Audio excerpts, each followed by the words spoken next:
버스가 6시 10분에 출발하죠. 한 6시 5분 정도까지는 마치고 가실 수 있도록 그렇게 하겠습니다. 오늘 첫째 날은 강사가 담임 목사입니다. 서울에서 오시기 때문에 오늘 새벽은 부득이 제가 섰고요. 오늘 저녁부터는 또 내일 새벽은 강사 목사님 또 말씀을 전해 주시겠습니다.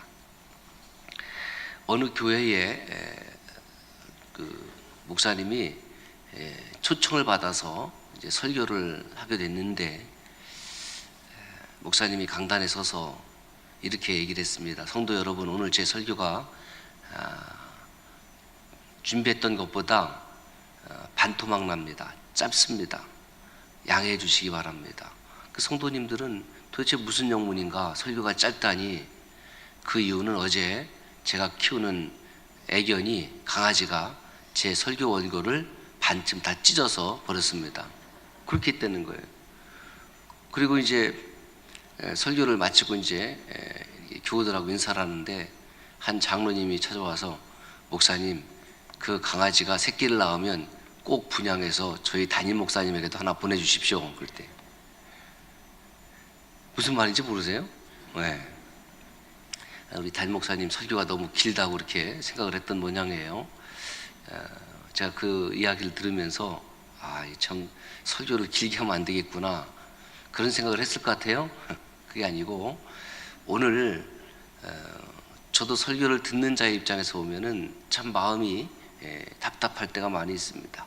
설교가 그 시간이 기냐 아니면 짧으냐의 문제가 아닌데, 여러분, 짧아도 하나님의 성령의 역사하면은 그게 하나님의 말씀이고, 길어도 하나님의 성령의 역사하면 하나님의 말씀인데, 오늘 하나님의 말씀이 타락한 원인은 어디 있냐면 바로 성령 없이 강단에 서는 겁니다. 그게 참 두렵고 참 괴로울 때가 많이 있습니다. 하나님의 영이 없이 강단에 서서 뭐 30분이 되었든지 10분이 되었든지 1시간이 되었든지 그 말씀을 전하는 것이 그게 무슨 의미가 있겠나. 그래서 유창한 설교를 하는 것이 중요한 것이 아니라 성령과 더불어서 하나님께서 말하게 하시는 것을 말하는 설교자가 되는 것이 참 중요한데, 그래서 여러분들이 설교자를 위해서 기도하라는 거죠. 왜냐하면 그렇지 않으면 누구의 손해냐면 여러분의 손해이기 때문에 그렇습니다. 오늘날 교회의 타락은 다른 타락이 아닙니다.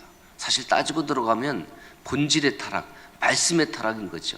그 하나님의 말씀 속에 십자가가 없고 회개가 없고 구원이 없고 예수 그리스도가 없으면은 아무리 유창한 메시지를 한다 할지라도 성도들의 마음은, 이 영혼은 공허할 수밖에 없다는 것입니다.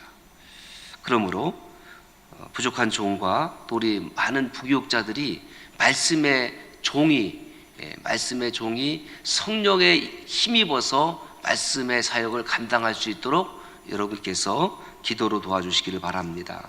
호세아 선지자는 이스라엘 백성들이 망하는 이유를 이렇게 얘기했습니다. 내 백성이 지식이 없음으로 망하는도다. 지식이 없어서 망한대. 호세아 4장 6절입니다. 네가 지식을 버렸으니 나도 너를 버려 내 제사장이 되지 못하게 할 것이고, 네가 하나님의 율법을 잊었으니 나도 네 자녀들을 잊겠다. 이런 무서운 말씀이잖아요. 네가 하나님의 말씀을 잊어버리면, 네가 하나님의 율법을 잊어버리면 나도 너희들 잊어버리겠다. 이 얼마나 이게 센 말씀이에요. 우리가 하나님의 말씀대로 살면, 하나님의 말씀을 기억하면 저와 여러분들이 주신 자녀를 하나님께서 기억해 주시는 겁니다. 기억해 주시는 거예요. 하나님의 이 지혜는 기억할 것은 반드시 기억하시고 잊을 것은 잊어. 하나님의 능력이라고 믿습니다. 잊음의 능력이 있는 겁니다. 여기서 말하는 지식이라는 것은 성경에 관한 지식을 말하는 것이 아닙니다. 하나님을 아는 지식, 그 디아트 엘로힘, 이렇게 히브리어로 얘기하는 디아트 엘로힘, 엘로힘은 하나님이고 디아트라는 것은 지식인데, 어떤 지식이냐면 하나님을 만나서 체험한 지식을 말하는 겁니다. 그러니까 교회를 왔다 갔다 한다고 해서 하나님 만나는 것이 아니고 말씀 속에서, 그리고 내가 삶 속에서 하나님을 체험한 신앙이 있어야 돼요. 하나님을 만나봐야 됩니다. 그 만남의 역사가 있는지 없는지는 뭐 아무도 모르죠. 자신만 아는 겁니다. 이번 회복성회를 통해서 다시 한번 하나님을 말씀 속에서 만나고 체험하는 역사가 일어나기를 주님의 이름으로 축복합니다. 왜 이스라엘 백성들이 성경에 관한 지식이 그렇게 많이 있었고 어렸을 때부터 성경을 읽고 들었는데 하나님을 만나지 못했느냐? 그것은 다른 데 있는 것이 아니라 그들의 마음이 하나님에게서 멀어지고 우상, 곧 거짓 신들을 섬겼기 때문에 그렇습니다. 여러분, 우상을 섬기고 거짓 신을 섬기는데 어떻게 하나님이 만나 주시겠습니까? 우리가 아무리 하나님을 만나고 싶어도 하나님이 우리를 만나 주시지 아니하면 별 방법이 없습니다. 우리 속에 두 마음을 품은 상태에서 하나님을 섬길 수 있습니까? 한 입으로 쓴물과 단물을 동시에 낼 수가 있습니까? 우물에서 쓴물과 단물이 동시에 나올 수 있습니까? 나오지 못하는 거죠. 정말 우리가 회복해야 될 것은 뭐냐 하면 말씀을 통해서 저와 여러분들의 영혼이 회복이 되고 마음이 회복이 되는 심령이 회복의 역사가 일어나기를 주님 축복합니다. 그러니 입으로는 매일 불평을 얘기하고 원망을 얘기하고 동시에 하나님의 은혜와 복을 사모하는 이 이중적인 삶의 이 모순, 이 껍데기를 과감하게 벗어버리시기를 바랍니다. 호세아 14장 2절에 보니까 하나님께로 돌아가는 방법도 간단합니다. 너는 말씀을 가지고 여호와께로 돌아가서, 이렇게 되어 있어요. 그러니까 하나님 앞에 돌아가는 방법이 뭐냐? 하나님 주신 말씀 가지고 제가 왔습니다. 하나님 저에게 이렇게 말씀하셨잖아요. 그것 가지고 이야기하라는 겁니다. 이 말씀 속에 하나님의 성령께서 역사하십니다. 말씀 없이 하나님을 만날 방법도 없고 말씀 없이 하나님을 만났다고 하는 것은 다 새빨간 거짓말입니다. 그러므로 우리 특별히 귀한 강사 목회자를, 목사님을 불러서 이 단에 세우는 이유는 뭐냐 하면 그 목사님을 통하여 주신 하나님의 말씀을 제가 하나님의 말씀으로 받겠습니다. 그런 믿음의 고백이 있는 것입니다. 성경에서 가장 불성실한 선지자, 요즘 말하면 불성실한 목회자를 뽑으라고 하면 worst of worst는 단연 저는 아미떼의 아들 요나입니다. 요나. 가장 불성실하죠. 가장 불성실한 사람도 성경에 기록이 되어 있습니다. 이 아미떼라는 말은 진실, 또 아멘이라는 뜻이에요. 아미떼나 아멘이나 그 어원은 같아요. 진실한 사람이었습니다. 아미떼는 요나의 아버지는 진실한 사람이었습니다. 아마 하나님을 잘 섬겼던 것 같아요. 그래서 그 아들 이름을 요나, 비둘기, 그런 뜻이거든요. 성경에서 비둘기는 성령을 상징합니다. 그러니까 아마도 이 요나가 이 하나님의 말씀을 순종해서 비둘기처럼 하나님의 말씀대로 살아가는 그런 아들이 되기를 아마 소원했을 겁니다. 그런데 이 요나 선지자는 하나님의 말씀을 받지요. 그러나 그 말씀대로 순종하지 않습니다. 정말 거꾸로 갑니다. 정반대로 갑니다. 하나님께서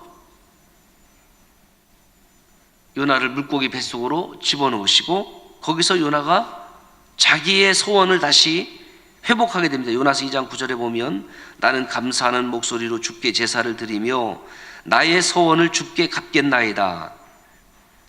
그러니까 요나의 소원이 있었던 거예요. 요나를 하나님께서 부르셨지만 요나의 소원이 있었던 거예요. 내가 하나님 뜻대로 살겠습니다. 그렇게 소원해놓고 정말 하나님의 뜻이 내게 임하니까 내 뜻과 반대네, 순종 못하는 겁니다. 우리도 그럴 때가 많이 있잖아요. 하나님 말씀대로 살겠습니다. 뜻대로 살겠습니다. 그리고 나에게 주어지는 것을 딱 듣는 순간에 이게 뭐야? 이건 내 뜻하고 다른데?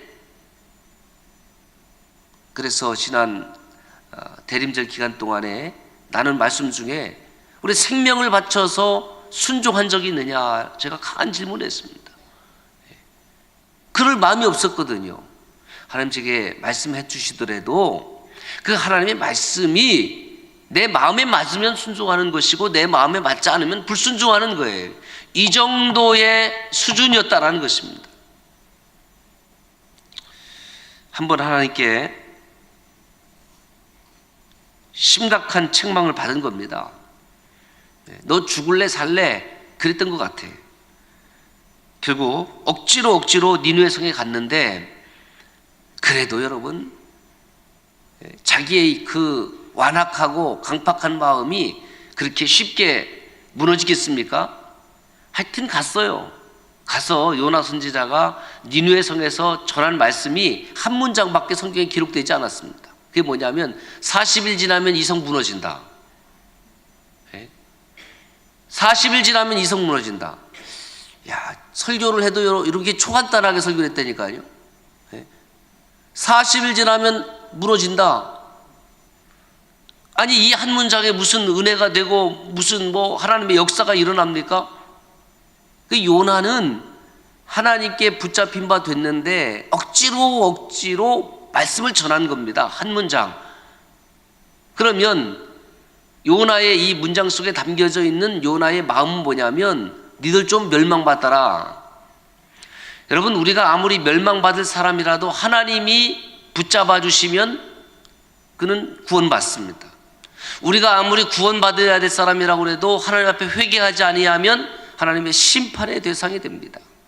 40일이 지나면은 무너지리라. 아니, 이 말씀 한 문장만 했을 텐데 신기한 역사가 일어나요. 니느웨 성에 있는 백성들이 왕을 포함해서 그 무너진다는 말에, 심판받는다는 말에 정신이 혼미해지면서 울며 불며 나아가 회개하며 금식하는 역사가 일어나는 거예요. 야, 이거 큰일 났다. 우리나라에서 속국으로 삼을 쓸 정도로 연약한 가난한 힘없는 나라에서 온 선지자 하나가 이렇게 번성한 나라가 무너진다는 거예요. 힘 있는 나라가 무너진다는 겁니다. 강대국이 무너진다는 겁니다. 여러분, 우리가 왜 신년 초에 말씀 앞에 서고 우리가 기도하고 나아가기를 원하느냐? 우리에게 주어진 미래가 불확실하기 때문에 그렇습니다. 우리가 확실히 아는 것은 뭐냐면 미래가 불확실하다는 것을 확실히 아는 거예요. 나의 갈 길을 내가 모릅니다. 내 삶 속에 어떤 일이 일어날지 모릅니다. 어떤 사건이 일어나고 어떤 불행이 올지 몰라요. 그래서 믿음이라는 것은 현재의 어려움을 이기게 하는 것이지만 동시에 불확실한 미래에서 다가오는 불확실한 일에 대한 준비를 하는 겁니다. 준비를 하는 거예요. 그래서 믿음으로 사는 자는 하늘 위로가 있는 거예요.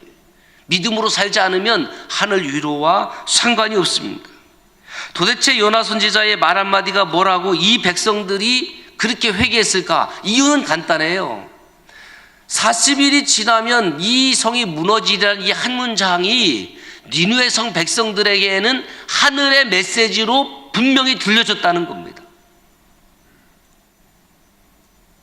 이 한 문장이 하늘의 메시지로 들려진 거예요. 여러분은 말씀의 타락이라는 것은 두 가지 차원이 있어요. 그것은 강단에서 말씀을 전하는 목회자가 성령에 힘입지 아니하고 전하는 것이 말씀의 타락일 수 있고요. 또 하나는 말씀을 받는 성도들이 저것은 하나님의 말씀이 아니라고 스스로 판단하고 불순종하는 거예요. 그게 말씀의 타락입니다. 그러니까 강단에 서는 목회자를 희화화시키는 겁니다. 그게 말씀의 타락이고 영적 타락입니다. 유창한 설교한 것이 아니에요. 40일이 지나면은 무너지리라. 그 말씀 속에 하나님의 성령이 역사했기 때문에, 하나님의 뜻이 역사했기 때문에 그 한 문장을 듣고 니느웨 백성들이 회개하고 돌아오는 거예요. 그 속에 하나님의 마음이 담겨져 있는 겁니다. 비록 요나가 억지로 입을 열었지만은 그 요나의 입을 통해서 하나님의 역사하심이 있다는 겁니다. 여러분, 저와 여러분 마찬가지예요. 때로는 하고 싶지 않습니다. 불순종하고 싶습니다. 그러나 억지로라도 서고, 억지로라도 입을 열고, 억지로라도 손을 움직이고, 억지로라도 몸을 움직이면 그 하나님의 역사가 저와 여러분을 통해서 일어나는 한 해가 되시길 주의 이름으로 축복합니다. 밑도 끝도 없는 문장이지만은 그 한 문장을 하나님께서 요나의 입속에 넣어주신 겁니다. 넣어주신 거예요. 하나님께서 내게 주신 그 말씀을 토해낼 때에 그 말씀이 생명의 양식이 된 것 아니겠습니까? 하나님께서 내 입에 넣어준 그 말씀이 토해질 때에 그 말씀이 히브리 4장 12절 말씀처럼 하나님의 말씀은 살아있는 말씀이 되는 겁니다. 하나님의 말씀이 내 삶 속에 니느웨 백성들에게 막 들어가서 운동력 있게 되는 겁니다. 충동시키는 겁니다. 초대교회 부흥의 역사는 잘 알듯이 말씀의 역사였습니다. 말씀의 역사. 오늘날 왜 이 말씀을 희화화시키고 말씀을 우습게 여기느냐? 세상에서 들려주는 소리가 너무 많기 때문에, 세상에서 들려지는 소리가 너무 재미있기 때문에 거기에 다 취해지는 거예요. 뭐 누가 쏙닥쏙닥거리고 그 말, 그 소리가 그렇게 재미있습니까? 텔레비전에서 들려지는 소리에 그 연속극에 한번 취해갖고, 연속극은 한 번이라도 그냥 못하다 빼먹으면 아이고 저 빼먹었네, 저거 어떻게 했냐, 그렇게 안타깝고 간절한 마음을 가지면서 그냥 하나님 말씀 듣는 것은 간절함이 없어요. 은혜를 누가 받느냐? 간절히 사모하는 자에게 주시는 겁니다. 하나님의 은혜를 헛되이 받지 말라고 그랬습니다. 목회하면서 정말 듣고 싶은 기도 제목이 뭐냐면, 목사님 저 성령 충만을 위해서 기도해 주세요. 사도행전에 보면은 성령 충만함 받는 방법이 간단하게 세 가지 나와요. 하나는 말씀을 들을 때, 또 하나는 합심하여 기도할 때, 또 하나는 주의 종이 안수할 때에. 세 가지 방법밖에 없습니다. 성경이 말하는. 목사님 제발 제가 성령 충만할 수 있도록 저를 위해 기도해 주세요. 이런 기도 부탁을 받은 적이 없어요.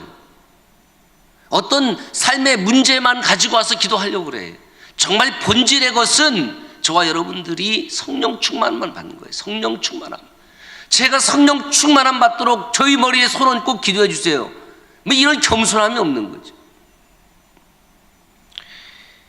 오늘 말씀 보세요. 하나님이 오른손으로 예수를 높이심에 그가 약속하신 성령을 아버지께 받아서 너희가 보고 듣는 이것을 부어주셨다. 부어주셨다.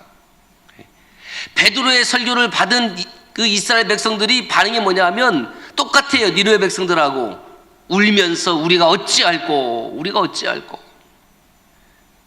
베드로가 선포합니다. 너희가 이르되 너희가 각각 회개하여 예수 그리스도의 이름으로 세례를 받고 죄사함을 받아라. 그리하면 너희에게 성령을 선물로 주시리라. 사모하기는 이번 성회를 통해서 또 한 번의 행사로 끝나지 아니하고 저와 여러분들이 다시 말씀 앞에 서서 말씀의 기초에서 이 한 해를 말씀 따라 순종함으로 승리하는 그러한 기초를 세우는 이 성회가 되시길 주님으로 축복합니다. 말씀의 승리, 말씀의 힘으로 승리하는 겁니다. 돈의 힘으로 승리하려고 하지 마십시오. 여러분들이 지금까지 축적해 놓은 재산으로, 축적해 놓은 삶의 커리어로 2019년 한 해를 살려고 하지 마십시오. 하나님께서 한 방에 무너뜨릴 수가 있습니다. 견고한 아시리아의 수도 니느웨도 하나님께서 무너뜨릴 수가 있는 것이고, 소돔과 고모라 성도 하나님께서 유황불을 내리시면 한순간에 끝장나는 겁니다. 아무것도 안 해요. 연약한 것입니다. 연약한 거예요. 그 연약함을 인정하고 말씀의 힘으로 승리하겠습니다. 주님 말씀해 주시면 그 말씀대로 제가 순종하겠습니다. 싫어도 순종하겠습니다. 죽고 싶어도 순종하겠습니다. 말씀의 힘으로. 말씀의 힘은 누구의 힘입니까? 예수 그리스도의 힘으로. 예수 그리스도의 힘으로 승리하는 이번 성회, 승리하는 2019년 한 해가 되시기를 주의 이름으로 축복합니다.